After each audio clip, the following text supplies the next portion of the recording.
નમસ્કાર વિદ્યાર્થી મિત્રો, ઓનલાઈન બાયોલોજી ટીચિંગમાં આપનું સ્વાગત કરું છું. હું રાજેશ સર બાયોલોજી ટીચિંગમાં આપનું સ્વાગત કરું છું. આજે આપણે બેવડું ફલન શીખીએ. તો મિત્રો, બેવડું ફલન એટલે એક પ્રકારનું ફલન થયું. બેવડું ફલન એ આવૃતબીજધારી વનસ્પતિની લાક્ષણિકતા છે, એટલે કે તે આવૃતબીજધારી વનસ્પતિમાં જ જોવા મળે છે. અહીં ફલન છે એટલે ઇઝીલી સમજી શકો કે નર અને માદા જન્યુનું જોડાણ થાય છે અને એમના જોડાણથી ફલન થાય છે. તો નરજન્યુ જે છે એ કેવી રીતે બનશે? તો કે પરાગરજ જે છે એની અંદર નરજન્યુ બનશે અને બંને નરજન્યુ એન એટલે કે રંગસૂત્રની દ્રષ્ટિએ એકકીય હશે. રાઈટ. નરજન્યુજનકનો જે વિકાસ છે એમાં આપણે જોયું કે સમવિભાજનથી બે નરજન્યુ બને છે અને બંને કેવા હોય? એકકીય. હવે પરાગાશયનું સ્ફોટન થશે એટલે પરાગરજ ઉડતી ઉડતી જે છે એ સ્ત્રી કેસરના પરાગાસન ઉપર સ્થાપિત થશે.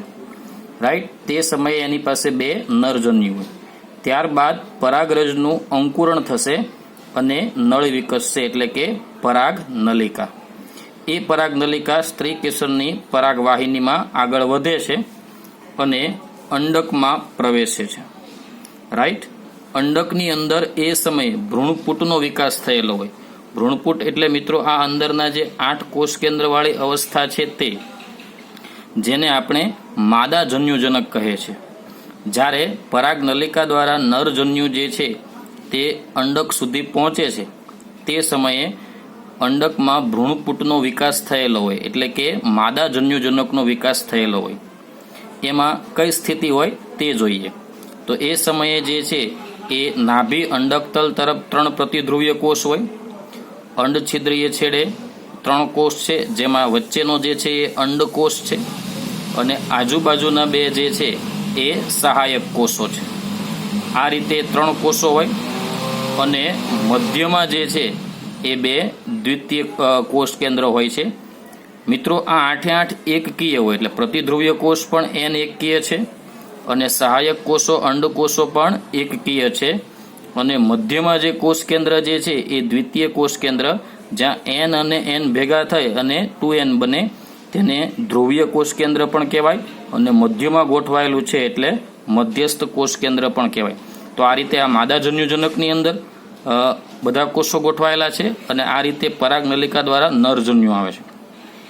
હવે પરાગનલિકા અંડકમાં જ પ્રવેશે એ માટેના માર્ગનું નિર્દેશન એ આપણે અગાઉ જોયું એમ કે સહાયક કોષો જે છે એમાં આવેલા છે આ પ્રવર્ધો, તંતુમય પ્રવર્ધો છે.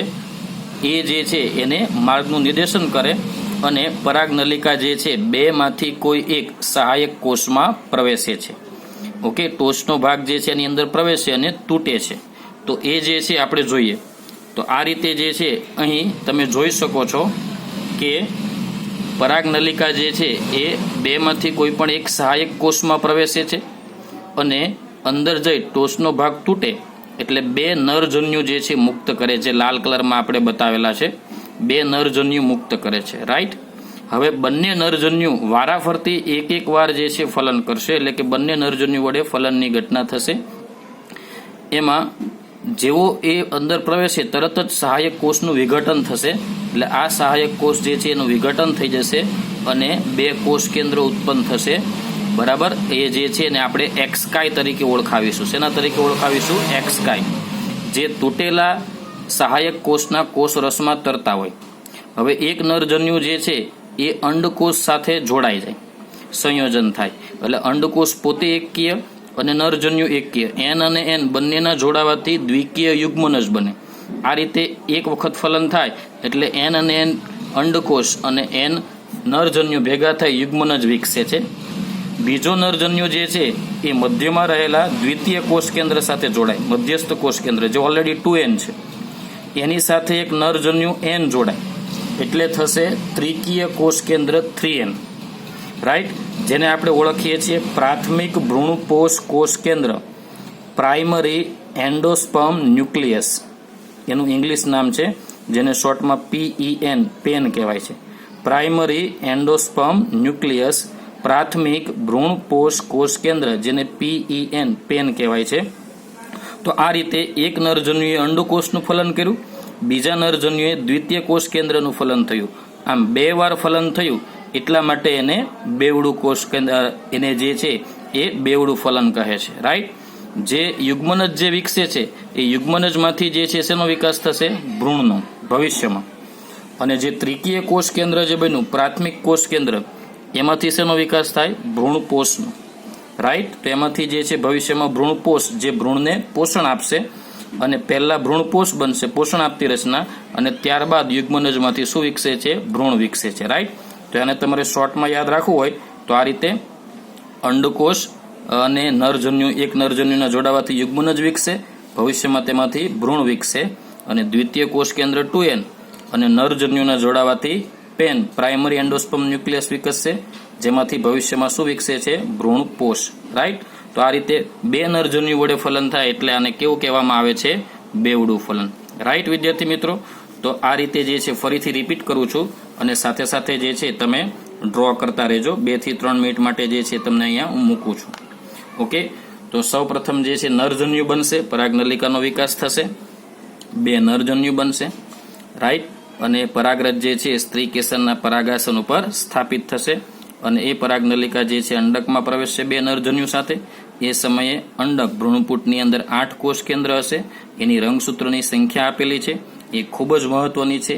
યાદ રાખજો વિદ્યાર્થી મિત્રો, વારંવાર નીટની અંદર બોર્ડની અંદર આ ટોપિકમાંથી સવાલ પૂછાઈ ગયા છે. બેવડું ફલન દર એકાંતર વર્ષે, એક નહીં 1 વર્ષે આ ટોપિક પૂછાય જ છે બોર્ડની અંદર. અને આ જે રંગસૂત્રની સંખ્યા જે છે n 2n n એને આધારિત પ્રશ્નો વારંવાર પૂછાય છે, અસંખ્ય વાર પૂછાઈ ગયા હશે, એટલે ખૂબ જ અગત્યનું છે, યાદ રાખજો. ઓકે. તો આ રીતે જે છે તમે નોટ ડાઉન કરતા રહો. તમારી માટે આ થોડા સમય માટે હું ડિસ્પ્લે કરું છું. તો બોર્ડની અંદર પણ વારંવાર પૂછાઈ ગયું છે, નીટની અંદર પણ જે છે આ જોડાણનું વારંવાર સવાલ પૂછાય છે કે ભાઈ આની અંદર કોષો જે છે સહાયક કોષો કેવા હોય, રંગસૂત્રની દ્રષ્ટિએ n 2n, દ્વિતીય કોષ કેન્દ્ર કેવું હોય, એમના ફલનથી કેવી રચના બને, ભવિષ્યમાં શું વિકાસ પામે, આ બધી જ વસ્તુ જે છે એ વારંવાર પૂછાતું હોય છે.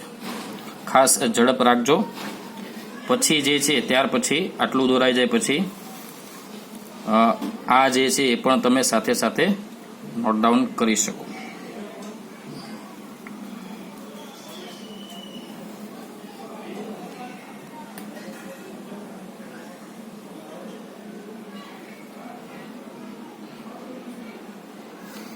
આ જે છે તે અગાઉ જે આપણે ભ્રૂણપૂટ છે એ જ વસ્તુ છે, ખાલી 2 નરજન્યુ વડે એનું ફલન અને ભવિષ્યમાં શેનો વિકાસ થાય તે આપેલું છે.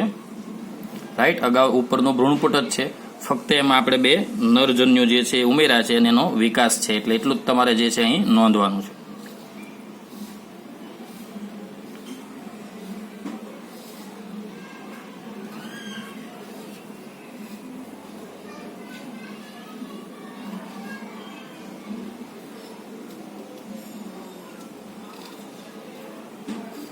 ત્યાર પછી આપણે આગળ જઈએ અને આ જે છે એનો શોર્ટકટ છે યાદ રાખવા માટે બેવડા ફલનનો કે એક નરજન્યુ જે છે અંડકોષ સાથે જોડાય એટલે દ્વિકીય યુગ્મનજ બને અને ભ્રૂણ વિકસે, અને દ્વિતીય કોષ કેન્દ્ર સાથે નરજન્યુ જોડાય એટલે ત્રિકીય કોષ કેન્દ્ર બને, એમાંથી ભ્રૂણપોષ વિકસે. ઓકે. એટલે શોર્ટકટમાં તમે આ રીતે 2 નરજન્યુ ફલન થાય એટલા માટે એને શું કહેવાય? બેવડું ફલન.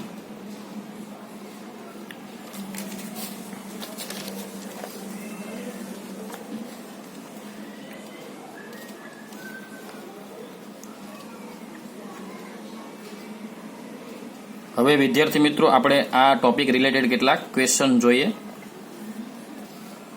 અહીંયા ડિસ્પ્લે કરું છું, સાથે સાથે લખતા રહેજો. ઓકે. એના જવાબ જે છે તમારે આપવાના છે.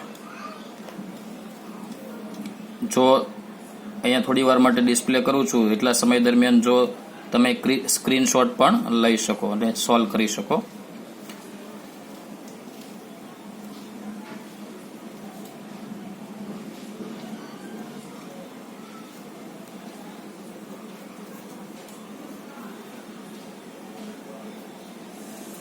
ઓકે મિત્રો, તો અહીંયા પહેલો જે સવાલ છે સહાયક કોષો કેવા પ્રકારના હશે, તો રંગસૂત્રની દ્રષ્ટિએ પૂછ્યું છે એટલે તરત જ તમને આ કન્સેપ્ટ પરથી ખ્યાલ આવી જશે કે કેવા હશે? એકકીય n. રાઈટ. પછી જે છે એટલે કે એકકીય n એનો જવાબ છે. ત્યાર પછી અસંગત શબ્દ, તો પ્રતિધ્રુવ કોષ, ભ્રૂણપૂટ, ભ્રૂણપોષ અને સહાયક કોષ. તો આના પરથી તમે ધ્યાનથી જોશો તો આની અંદર જે છે એ અસંગત શબ્દ આપણને પૂછ્યો છે, રાઈટ. તો એનો જે જવાબ જે છે એ પ્રતિધ્રુવીય કોષ, ભ્રૂણપૂટ, ભ્રૂણપોષ અને સહાયક કોષ, રાઈટ. તો આ જે છે એ ફલન પછી બનતી ઘટના છે, એટલે આપણે જવાબ લઈશું સી, સહાયક કોષ. ત્યાર પછી જે છે એ બેવડું ફલન, રાઈટ. બેવડું ફલન કઈ વનસ્પતિમાં? તો તેનો સિમ્પલ જ જવાબ છે કઈ આવશે? આવૃત બીજધારી. ત્યાર પછી જે છે કઈ રચના બીજાશયમાં પરાગનલિકાને અંડકોષ સુધી પહોંચાડવાનો રસ્તો છે? તો હમણાં જ આપણે આકૃતિમાં જોયું કે પરાગનલિકા શેની અંદર બને છે? સ્ત્રી કેસરના પરાગવાહિનીમાં.